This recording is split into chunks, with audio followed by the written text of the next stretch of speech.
Ja, wie sind wir auf die Idee für unser Projekt gekommen? Wir forschen beide zur Öffentlichkeitsbeteiligung oder auch Bürgerinnenbeteiligung. Und die Idee war, dass wir einmal auch diejenigen, die eigentlich davon betroffen sind, also die Bürgerinnen und Bürger, zu Wort kommen lassen und was sie vielleicht auch für Ideen haben, Recht und Politik bürgernäher zu gestalten.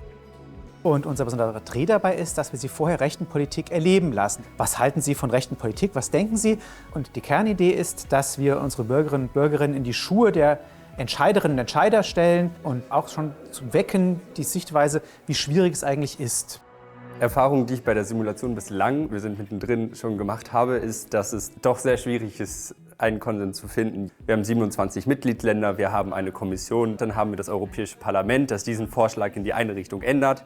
Dann haben wir einen großen Block von Ländern, die vielleicht einen Vorschlag haben, der in die andere Richtung des Europäischen Parlaments geht. Und hier wirklich einzelne der Positionen, über die wir dann im Ganzen abstimmen, auf die Waagschale zu werfen. Und das ist spannend. An Sachen, wo das Spiel dran steht, habe ich vorher schon mal gesagt.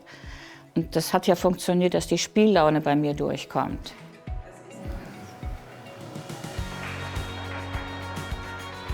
Ich denke, Transparenz kann geschaffen werden oder BürgerInnen können mehr mitgenommen werden, indem einfach mehr Prozesse offengelegt werden, indem mehr Informationsveranstaltungen oder eben Simulationen wie diese stattfinden. Ich habe ein politisches Thema und müsste mir eigentlich Gedanken machen, was sind denn eigentlich alles die Gebiete, Themenbereiche, die berührt werden durch diese Entscheidung und wie. Und dann könnte ich ganz gezielt Informationen in diesem Kontext zur Verfügung stellen und würde gleichzeitig die auch erklären. Also wie man besser in EU-Ebene eingebunden werden kann, wäre zum Beispiel ein EU-weites Fernsehen, wo bestimmte Sachen EU-weit präsentiert werden.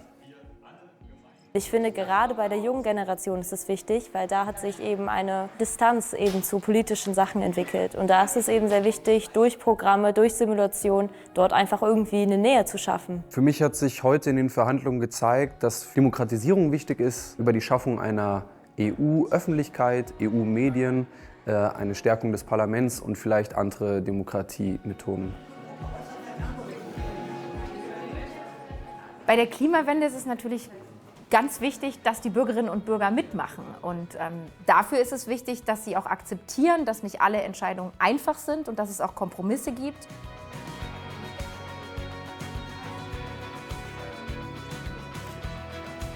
Ja, ich habe von dem Projekt gelesen in der Zeitung und fand es total spannend, weil ich jetzt schon seit 9 Jahren im Klimaschutzbeirat der Stadt Göttingen bin und mich die Klimathemen interessieren und jetzt gerade Windkraft, ja, die Ziele so verschieden sind, die da zusammengebracht werden müssen, dass die Kompromisse manchmal nicht so ganz toll sind und nicht wirklich nach vorne gehen.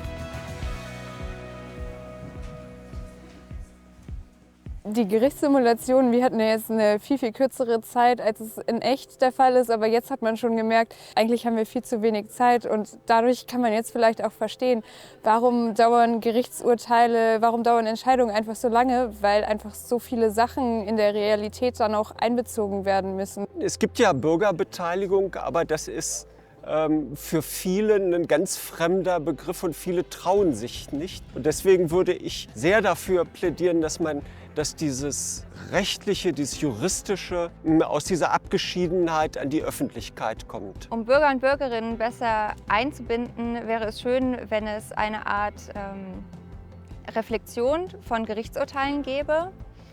Vielleicht könnten so auch im Vorhinein Klageverfahren lösungsorientiert vorgebeugt werden. Die Chance bekommt man, glaube ich, nie wieder, so einfach da reinzuschauen, wie funktioniert ein Gerichtsprozess, wie fühlt man sich dabei und auch wie funktioniert die EU, wie funktioniert der Ministerrat. Das Ganze steht und fällt natürlich mit unseren Bürgerinnen und Bürgern. Und das ist schon ganz toll, das zu erleben, wie gut die mitmachen. Da sind wir sehr dankbar, dass wir so viele gefunden haben und auch so engagierte Bürgerinnen und Bürger, die bei uns mitmachen.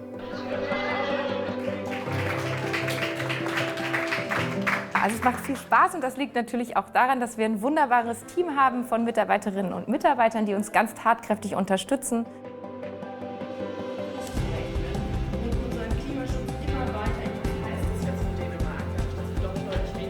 Für unser Projekt konnten wir Bürgerinnen und Bürger mit ganz unterschiedlichen Interessensschwerpunkten und Erfahrungen gewinnen.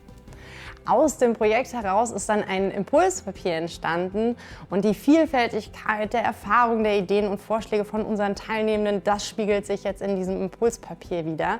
Sie finden es auf der Website. Und den Link dazu, den gibt es unter diesem Video. Wir freuen uns, wenn Sie vorbeischauen.